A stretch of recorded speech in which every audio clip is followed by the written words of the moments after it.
बातमी जेजुरीतून आहे। पुरंदर तालुक्यातील जेजुरी इथे आज संतोष देशमुख, सोमनाथ सूर्यवंशी आणि महादेव मुंडे यांच्या हत्येचा निषेध करण्यात आलाय।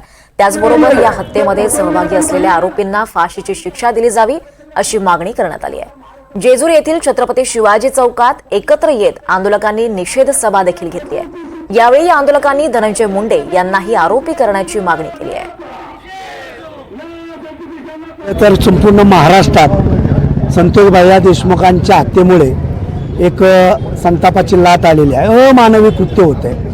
सध्या आपल्या राज्यामध्ये लोकशाही नांदती की नाही हा संभ्रम जनतेमध्ये निर्माण झाला आहे। लोकशाहीची हत्याच सरकार करत आहे। हुकुमशाही पद्धतीने राज्य चालवलं जाते। ज्या राक्षसी वृत्तीनं तुम्ही ते काम केलं, निश्चितच तुमच्यावर एक मोठं राजकीय वरद असतं आहे।